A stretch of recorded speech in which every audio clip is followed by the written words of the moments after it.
God has been telling a lot of y'all to put those phones down, and y'all have not been listening. This is Teaching for Women. So instead of making videos about your vain imagination, why don't you get in covenants? Because the world's about to end. Okay, and the wrath of God comes to the children of disobedience. Why don't you start keeping the 10 Commandments and keeping his Sabbath, dawn Saturday to dawn Sunday? Why don't you start eating clean? That means per scripture in Leviticus 11 and Deuteronomy 14.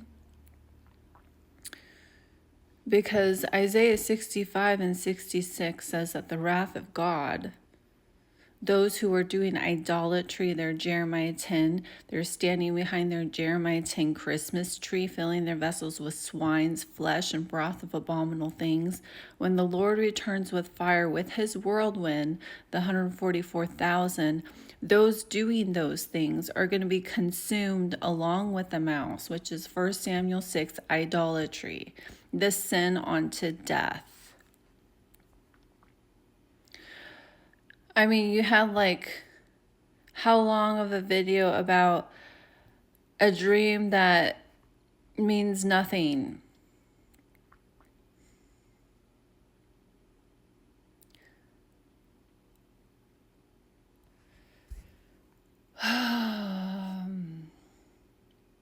A waste of people's time.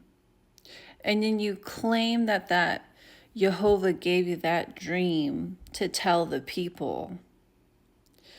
Jeremiah 23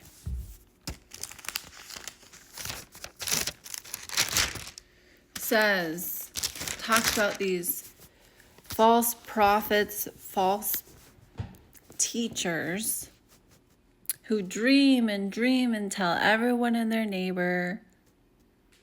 So they forget the Father's name, Jehovah, by their dreams, which they tell to everyone, so that their fathers forget Jehovah's name for the name Baal, Jesus. Now, you didn't say Jesus in your video. You said God. But just as a warning to you, if you do claim to believe Jehovah,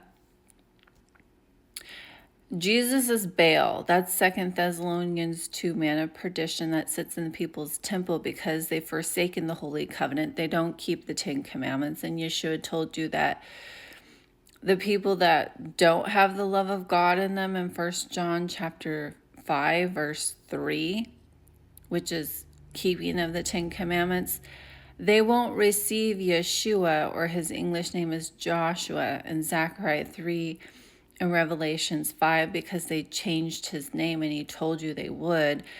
They didn't receive him, but they're going to receive the one that comes in his own name. That is Jesus, Jesus Horsh Krishna. And Revelations 13. Count the number of the beast, for it's the number of a man. 603 score 6, Chai Zay stigma, Christ pierced on cross. That's the image made onto him, the cross that's on every single church building. Jesus, that's your Jesus.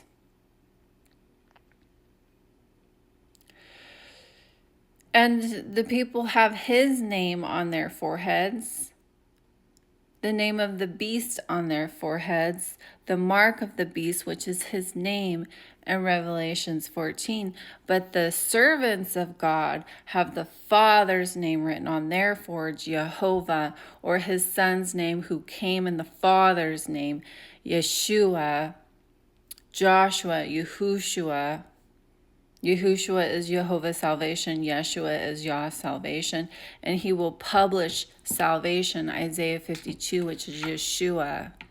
If you look up the Greek, or not the Greek, if you look up in the Strong's Concordance, what salvation is translated in Hebrew is Yeshua.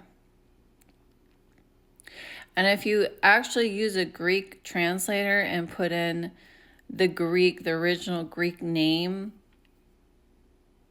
it translates to Joshua.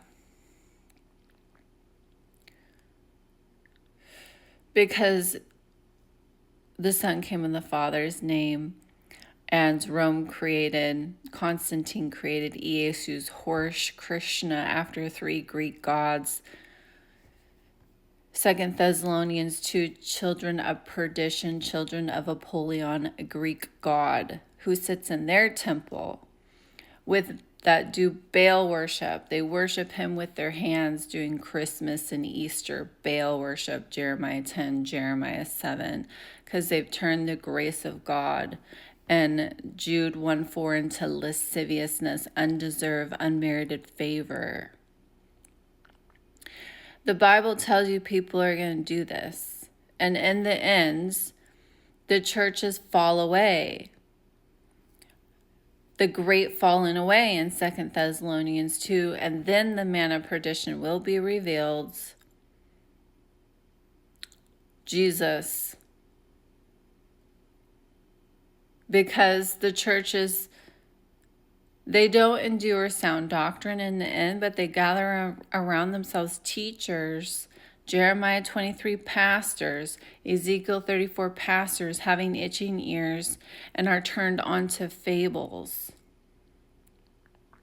Because they didn't receive the love of the truth so that they might be saved. So Jehovah gives them and hands them over to Satan and puts them under a strong delusion so that they will believe in a lie. Daniel 11:30, Satan has indignation against the holy covenant, the 10 commandments his son was prophesied by the prophets to give us, the covenant at Horeb, Deuteronomy 18:15 through 19. And the day of the assembly, the 10 commandments, Deuteronomy 5, which he did in Matthew 22:36 through 40. What is the greatest commandment in the law they had? Love God with all your heart, soul, and mind. He quoted verbatim Deuteronomy chapter 6, verse 5. To love the Lord thy God with all thy heart, with all thy soul, with all thy might means to keep the 10 commandments in your heart, teach them to your children, bind them on your hand for a sign. And verse 25, if you do them, it will be your righteousness. And love your neighbor as thyself, like unto the first, because Leviticus 19:15 through 18 says to do no unrighteousness in judgment. Don't judge by your self-righteousness, what you think is sin.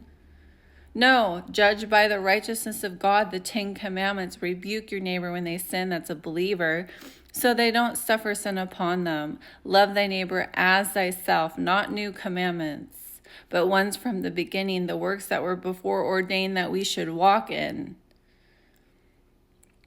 The church fell away from that, and they're turned on to fables. Once saved, always saved. You're saved by lasciviousness, undeserved favor. You don't have to keep the commandments. You don't have to eat clean. You don't have to keep those 2 covenants of promise in Ephesians 2 to be grafted into the Commonwealth of Israel. So you're no longer an alien, which is separated, a Gentile, separated without God and without hope.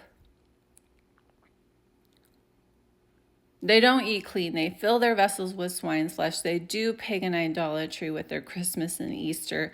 They have Apollyon, Iesus, Horus, Krishna, Jesus H. Christ in their temple. The man of perdition that makes desolate in Daniel 11.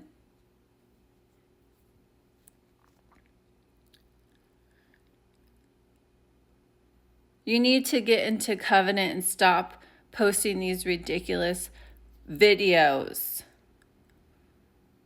Doom scrolling, whatever. You need to get in covenants before tribulation, or you're going to suffer the wrath of God. You need to tell your family to get in covenants before tribulation. And a day to the Lord is 1,000 years. He tarries for 2 days and he rises up us on the 3rd day. He's going to come back soon. And if you're not watching Ezekiel 2, 3, and 33, he's going to come on to you like a thief in the night, because he called all to watch. What he said to the porter, he said to all watch.